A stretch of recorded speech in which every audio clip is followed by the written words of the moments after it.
उत्तर प्रदेश के deputy CM Brajesh Pathak शनिवार को एक दिवसीय यात्रा पर वृंदावन आए। यहां उन्होंने भगवान बांके बिहारी जी के दर्शन किए। उसके बाद विकास कार्यों की समीक्षा की। उत्तर प्रदेश के डिप्टी सीएम और स्वास्थ्य मंत्री ब्रजेश पाठक शनिवार को एक दिवसीय दौरे पर वृंदावन पहुंचे। यहां सबसे पहले उन्होंने बांके बिहारी मंदिर जाकर भगवान बांके बिहारी लाल के दर्शन कर पूजा अर्चना की। इसके बाद वृंदावन में स्थित टूरिस्ट फैसिलिटेटर सेंटर पर जिले के आला अधिकारियों के साथ सरकार की विभिन्न योजनाओं के अंतर्गत कराए जा रहे विकास कार्यों की समीक्षा की। इस दौरान बिजली और सड़क संबंधी शिकायत मिलने पर उन्होंने संबंधित विभाग के अधिकारियों की जमकर क्लास लगाई। वहीं स्वास्थ्य सेवाओं में सुधार लाने के कड़े निर्देश दिए। बैठक के बाद डिप्टी सीएम ब्रजेश पाठक ने बताया कि उनके द्वारा जनपद के विकास कार्य और कानून व्यवस्था की समीक्षा की गई है। जो कमियां मिली हैं उन्हें तत्काल सुधारने के निर्देश दिए गए हैं।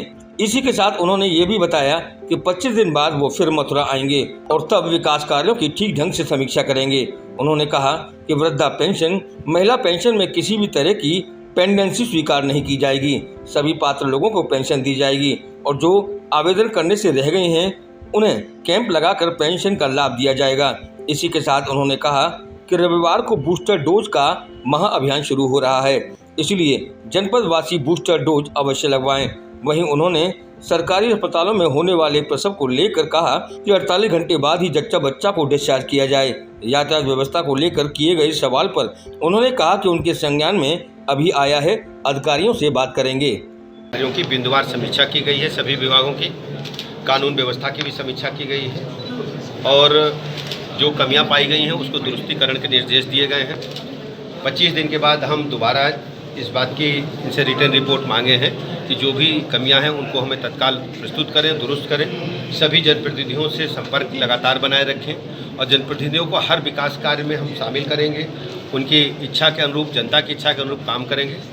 जो वृद्धावस्था पेंशन है और जो निराश्रित महिला पेंशन है और दिव्यांग पेंशन है, इसमें कोई भी पेंडेंसी स्वीकार नहीं होगी। जो भी दरख्वास्तें हमारे पास पेंडिंग हैं उनको 100% सत्यापन करा करके हम उनको तत्काल पेंशन उपलब्ध कराएंगे। इसके अलावा जो व्यक्ति आवेदन नहीं कर पाए हैं उनका कैंप लगा करके आवेदन मांग करके और हम वहीं पर उनको पेंशन की व्यवस्था उपलब्ध कराएंगे। और कल जो है कोविड का बूस्टर डोज का महाअभियान है। हम मथुरा जनपद के सभी लोगों से अपील करते हैं बूस्टर डोज लगा करके अपने परिवार को और मथुरा को स्वस्थ बनाने की तरफ एक कदम और तेज़ी के साथ आगे बढ़ाएं। हर स्थिति में जो डिलीवरी केसेज हैं उसमें 48 घंटे के बाद ही हमारी जो जच्चा बच्चा हैं उनको घर भेजें, क्योंकि 48 घंटे के अंदर बड़ी संख्या में इनको हमें वैक्सीनेशन करना होता, कई वैक्सीनें लगती हैं। तो बच्चे जब वैक्सीन करा करके अपने घर जाएंगे तो जीवन भर वो स्वस्थ रहेंगे, ऐसा हमने सीएमओ साहब से कहा।